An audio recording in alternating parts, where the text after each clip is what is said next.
130 parts of uranium, over 4 times higher than the norm. And this poisoned water is also sprayed over the surface of the pond. The area around the water body is fenced off, but the water itself isn't covered in any way, which means animals and birds living in the forest can easily access it, and such contact with radioactive water just can't end well. But what if I told you that there isn't just one contaminated pond in Arizona, not 2, not even 10, but several hundred? And this particular pond appeared in a place where such construction is strictly prohibited. Well, let's figure it out. Hold on a second, I'll just make some coffee.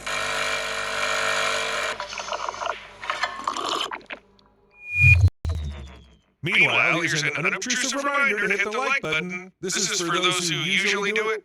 So to start with, a simple but troubling fact. In the U.S., trucks regularly drive around filled with radioactive water. You could be just driving down the highway and not realize that right in front of you is a tanker full of poison. One news report states that more than 130 truckloads of contaminated water were transported this way. Where are they going? To a better spot for holding radioactive water. As retention pond became full, people began using water pumps and trucks to keep it from overflowing. It's known that the water being transported by trucks is contaminated by the Energy Fuels uranium mine. It's being transported from Navajo to another energy fuel site, the White Mesa Uranium Mill, not far from Landing, Utah. It's not really a fundamentally different place for storage. This is how it looks. Pond, only bigger. The situation with the number of trucks is unclear. There were only 130 in total. Acceptable, but if there were 130 during a specific period, the problem could be much worse than it initially seems.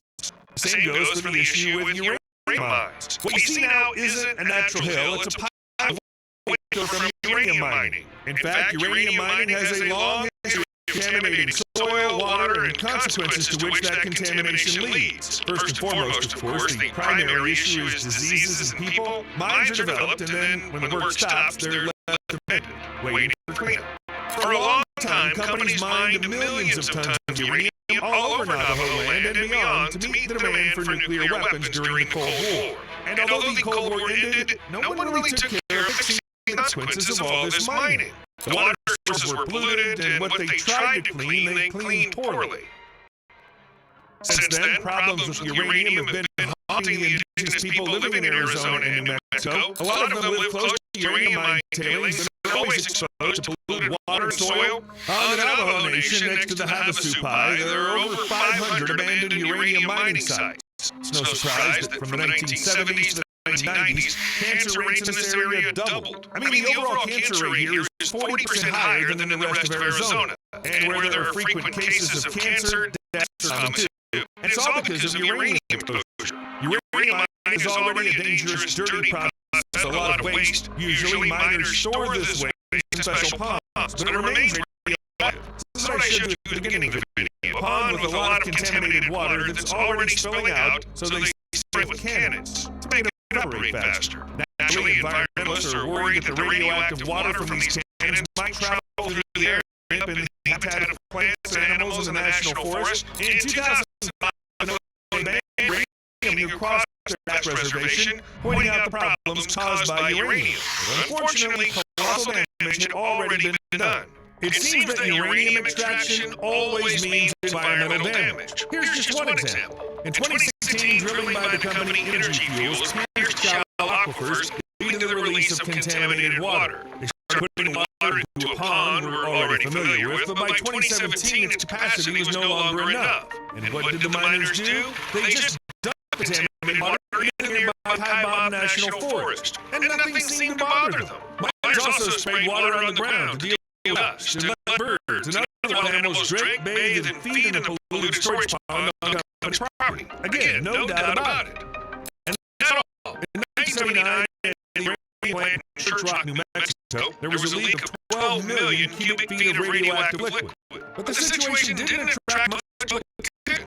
It's incredibly strange knowing what the consequences were. So at that plant, uranium ore mined from the mine was processed. The waste was stored in large basins surrounded by huge earthen dams. But the acid was corroding the walls, and the ground they were built on was unstable. Perfect conditions for a disaster. And then on July 16, 1979, at 5:30 a.m., the disaster happened and the dam collapsed. The waste poured straight into the river. Witnesses of these events remember the terrible smell and yellowish color of the water. But the color and smell were the least of the problems. People who tried to cross the river ended up with sores, blisters, and burns on their feet and legs. Waste also clogged the sewage system, and the level of radioactivity in the water, soil, and air jumped sharply. And by sharply, I mean that the radioactivity level in the river right after the dam failure was 6,000 times the safe limit. 6,000! But many of the residents didn't realize that their wells, springs, and swimming pools were contaminated. Kids even played in this water. And yet, despite everything, the U.S. is opening a new uranium mine. On January 8, 2024, uranium ore extraction began here. The site is located 7 miles south of the Grand Canyon National Park. Over the past 8 years, this is one of the first mines opened in the country. It's expected that the Pinyon Plain mine will produce 712 tons of uranium. A mining company plans to drill a 1,476-foot deep well to extract high-quality uranium ore and then transport it 249 miles to its processing plant in Utah.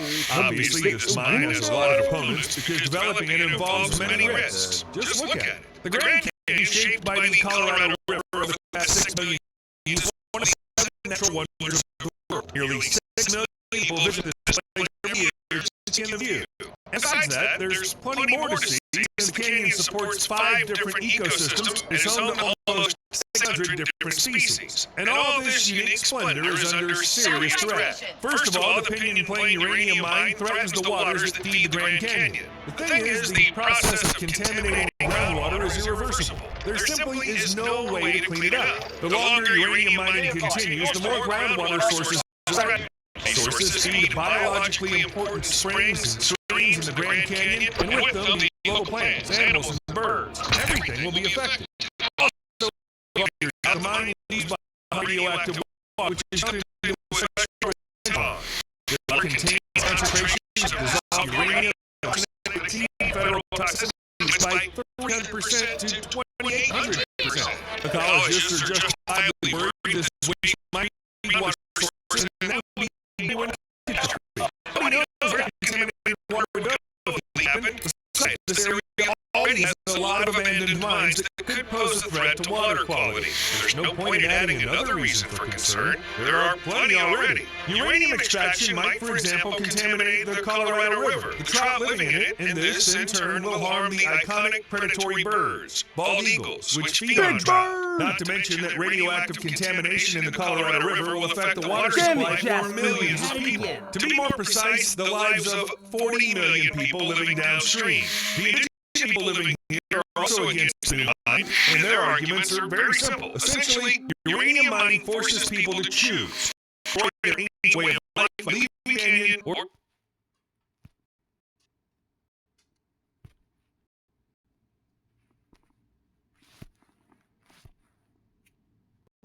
they become sick. That's, by the way, 767 members of the Havasupai tribe. For thousands of years, they farmed in the canyon during the summer, and in the fall and winter, they moved up to the plateau to focus on hunting and gathering. But since the 1880s, the Havasupai have been systematically pushed off the plateau, and now uranium mines are doing the same. The new mine is located right under Red Butte, a sacred place for the Havasupai and other local tribes who, by the way, have been opposing mining in the area for generations. One of the great unsolved mysteries of the past 4 years is certain types of people with certain types of jobs hate Donald Trump so much, really hate him, obsess over him, think about him when they wake up in the morning, would hurt him if they could. Why the fixation? It has nothing to do with the reasons that normal people sometimes get annoyed with Trump, the bragging, the short attention span, the rants on Twitter. None of that justifies hatred or obsession. Plenty of politicians have unappealing personal qualities. No, the reason the ruling class despises Donald Trump is because they can't control him. Trump throws the bit. He refuses to mouth their lyrics. He will not obey. At any moment, Donald Trump is liable to come out with something that you're absolutely not allowed to say. Borders make countries, for example. who were on the ground going to get him. You know, the drones, the helicopters, those are also another thing that I've often wondered about. When do those get deployed? Would they have gotten deployed near the house, near the golf course? Would they be deployed with the surge, that sort of thing? They're never not deployed. There are a They're lot always of in the questions. sky. We have a lot of technology. All we ever talk about is, you know, the energy-sucking artificial intelligence and how it's going to...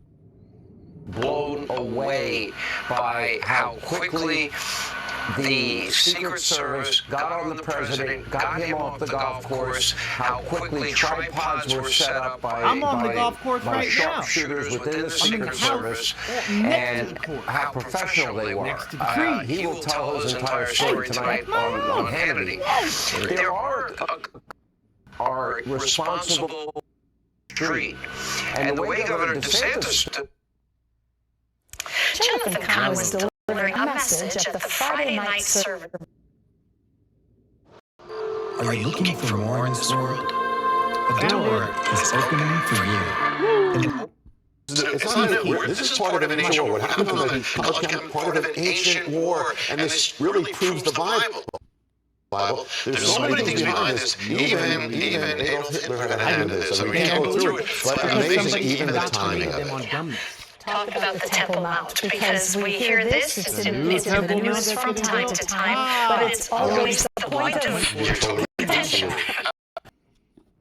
Message you want people to take. Yeah, we are in a war, no matter who you are, and by the way, the war is not just against Israel, and Revelation says against the rest of our children, believers. It's going to increase with believers, and so we're going to be strong. And even if you're watching and you're not either, if you're the image of God, the dragon has been waging war against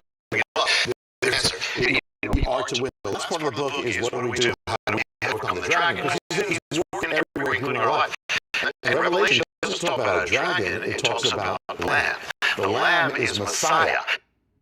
The Pope is the right hand of God, which means that God must have really wanted some messed up stuff done in his name. Who had been given food and water to prolong their ordeal.